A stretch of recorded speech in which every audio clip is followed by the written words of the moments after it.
വാനൊന്ന് modify ചെയ്തതിന്റെ ഫലമായി RDO പിടിക്കുകയും പിന്നീട് RDO ഓഫീസിൽ ആ ബ്ലോഗറും അദ്ദേഹത്തിന്റെ അനിയനും വല്ലാതെ അക്രമാസക്തരായപ്പോ അന്ന് ആ വീഡിയോ കണ്ട കേരളത്തിലെ പല മക്കളും എട്ടും പൊട്ടും തിരിയാത്ത 8 വയസ്സ് മുതൽ 15 വയസ്സ് വരെയുള്ള ചില മക്കൾ പറഞ്ഞു, ഞങ്ങളുടെ യൂട്യൂബ് ബ്ലോഗറെ വിട്ടിട്ടില്ലെങ്കിൽ ഞങ്ങൾ കേരളം കത്തിക്കും. അതിനേക്കാളേറെ ഇക്കഴിഞ്ഞ ഏതാനും മാസങ്ങൾക്ക് മുൻപ് മലപ്പുറം ജില്ലയിൽ ഒരു ഉദ്ഘാടനത്തിന് വന്ന് ക്വാളിറ്റി എന്തെന്ന് ചോദിച്ചാൽ ഭക്ഷണം ആമാശയത്തിന് പകരം ആസന്നത്തിലേക്കിടുകയും വ്യത്യസ്തമായ മുടിക്കോലങ്ങൾ പിരിച്ച് ഒരു തൊപ്പി വെച്ചു എന്ന കാരണം കൊണ്ട് തൊപ്പി എന്ന ഓമന പേരിട്ട യാതൊരു നിലവാരവുമില്ലാത്തൊരു ചെറുപ്പക്കാരന് വേണ്ടി ക്യൂ നിന്നത് ആയിരക്കണക്കിന് മക്കളായിരുന്നു എന്നുള്ള യാഥാർത്ഥ്യം എത്രമാത്രം അപകടകരമായ ഒരവസ്ഥയിലേക്ക് നമ്മളെ മനസ്സുകളെ സ്വാധീനിക്കാൻ മീഡിയകൾക്ക് സാധിക്കുന്നുണ്ട് എന്ന് നമ്മൾ ഓരോരുത്തരും ചിന്തിക്കണം. ഒരു ഭാഗത്ത് ഇങ്ങനെയുള്ള അക്രമങ്ങളും തോന്നിവാസങ്ങളും വ്യാപകമാകുമ്പോൾ മറുഭാഗത്ത് കുടുംബത്തിന് വേണ്ടി ജീവിച്ച് മരിക്കുന്ന മക്കളുമുണ്ട്. ഏതാനും ചില ദിവസങ്ങൾക്ക് മുൻപ് ഒരു മയ്യത്ത് നമസ്കാരത്തിൽ പങ്കെടുക്കാൻ ചെന്നു. 19 വയസ്സുള്ള ഒരു ചെറുപ്പക്കാരൻ കുട്ടി, +2 വിദ്യാഭ്യാസം കഴിഞ്ഞ് ഹയർ സ്റ്റഡീസിന് കാത്തിരിക്കുന്ന ഒരു ചെറുപ്പക്കാരൻ തന്റെ കൂട്ടുകാരന്റെ ബൈക്കിൽ പോയപ്പോൾ ലക്ഷ്യം തെറ്റി വന്ന കള്ളുകുടിച്ച 2 ചെറുപ്പക്കാരുടെ ബുള്ളറ്റ് വന്നിടിക്കുകയും ഈ ഒരു 19 വയസ്സുള്ള ചെറുപ്പക്കാരൻ റോട്ടിൽ പൊലിഞ്ഞു മരിച്ചു പോകുകയും ചെയ്തപ്പോ അന്ന് ആ കുട്ടിയുടെ മയ്യത്ത് നിസ്കരിക്കാൻ ആ പള്ളിയിലേക്കും വീട്ടിലേക്കും എത്തിയത് ആ നാട് ഒന്നടങ്കമായിരുന്നു.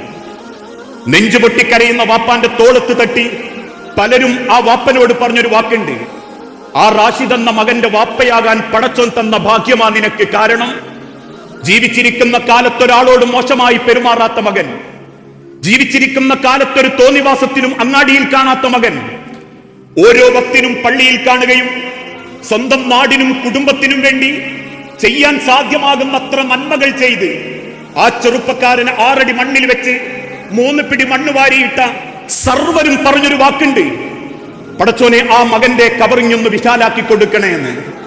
പ്രിയപ്പെട്ട മക്കളെ, ഇന്ന് വൈകുന്നേരം നിങ്ങളാണ് മരിക്കുന്നതെങ്കിൽ, നമ്മളാണ് പടച്ചറപ്പിന്റെ അരികിലേക്ക് തിരിച്ചു പോകുന്നതെങ്കിൽ, എന്റെയും നിങ്ങളുടെയും മയ്യത്തിലേക്ക് 6 അടി മണ്ണിലേക്ക് 3 പിടി മണ്ണ് വാരിയിട്ട് ആര് പറയും, പടച്ചോനെ ഈ മകന്റെ കബറൊന്ന് വിശാലാക്കണേന്ന്, റബ്ബേ ആ കബറൊന്ന് ഇങ്ങി ഭംഗിയാക്കി കൊടുക്കണേന്ന്. ഇങ്ങനെ ഒരു ഭാഗത്ത് മക്കളെ സമൂഹത്തിന് ഉപകാരപ്പെടുത്തപ്പെടുമ്പോ മറുഭാഗത്ത് മീഡിയകളാൽ ജീവിതം നശിച്ചു പോകുന്ന മക്കളെയും നമുക്ക് കാണാൻ സാധിക്കും. എന്തുകൊണ്ടാ? ഇന്ന് കേരളത്തിലെ പല സിനിമക്കാരും പറഞ്ഞു ജീവിതം ആസ്വദിക്കാനുള്ളതാണ്. സുപ്രസിദ്ധനായ ഒരു സിനിമാ നടന്റെ മകൻ അദ്ദേഹത്തിന്റെ ചാനൽ ഇന്റർവ്യൂവിൽ പറഞ്ഞു, ജീവിതം ആരുടെയും സർട്ടിഫിക്കറ്റ് വാങ്ങാനുള്ളതല്ല, മാക്സിമം അടിച്ചു പൊളിച്ച് ജീവിക്കണം. അതിന് MDMA വേണോ? ഉപയോഗിക്കാം.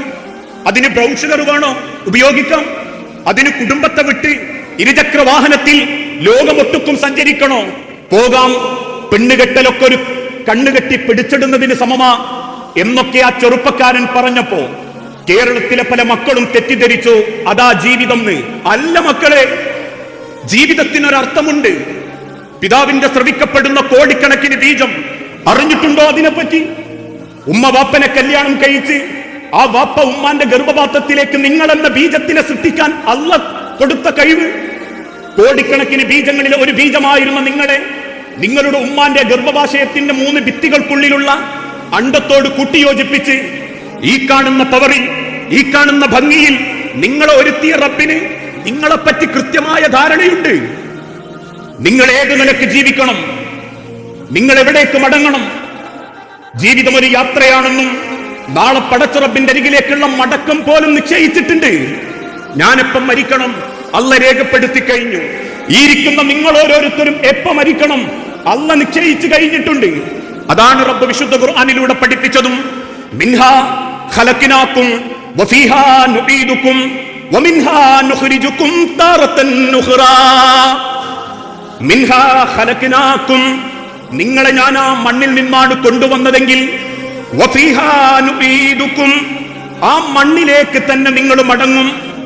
എത്ര പണം കയ്യിലുണ്ടാവട്ടെ, എത്ര വലിയ ജോലി നേടട്ടെ, എന്തൊക്കെ ദുനിയാവിൽ സമ്പാദിച്ചവരാകട്ടെ, എത്ര പവറിലും പത്രാസിലും ജീവിച്ചവരാവട്ടെ, എത്ര ബ്രാൻഡഡ് ഉൽപ്പന്നങ്ങൾ ധരിച്ചവരാവട്ടെ, വഫീഹാ നുഈദുക്കും, നാളെ ഈ ബ്രാൻഡഡ് ഉൽപ്പന്നങ്ങൾ അയച്ചു വെച്ച് 3 വെള്ള തുണിയിൽ പൊതിയുന്നൊരു ദിവസം വരും. നാളെ ഈ പാറിപ്പറക്കുന്ന മുടി 3 വെള്ള തുണിന്റെ ഉള്ളിലേക്ക് മാടിയൊതുക്കുന്ന സമയം വരും. നാളെ പടപടാ പൊട്ടിച്ചോടിയ ബൈക്കിന് പകരം 6 അടി മയ്യത്തിന്റെ കട്ടിലിലേക്ക് കിടക്കേണ്ടി വരും. കെട്ടുന്നിരുന്ന സപ്രമഞ്ച കട്ടിലിൽ ചാരിയിരുന്ന് TV കണ്ട അവനവന്റെ വീട്ടിന്റെ ഷർവാണി കട്ടിലുകളിൽ നിന്ന് 6 അടി ഇരുട്ടിന്റെ മണ്ണിലേക്ക്, പള്ളിക്കാട്ടിലേക്ക്, വഫീഹാ നുഈദുക്കും, ആ മണ്ണിലേക്കുള്ള മടക്കമാ നിങ്ങൾക്കല്ല നിശ്ചയിച്ച് ആ മടക്കത്തിലേക്കാ നിങ്ങൾ സഞ്ചരിച്ചു കൊണ്ടിരിക്കുന്നത്. ആ സഞ്ചാരം അള്ളാഹ് നിശ്ചയിക്കുന്ന സമയം മണ്ണിന്റെ അടിയിലേക്ക് ഞാനും നിങ്ങളും എത്തും. അവിടെ അള്ളാഹു വെച്ച് നീട്ടിയ ജീവിതത്തെ പറ്റി അള്ളാഹു തആല കൃത്യമായി ചോദ്യം ചെയ്യും.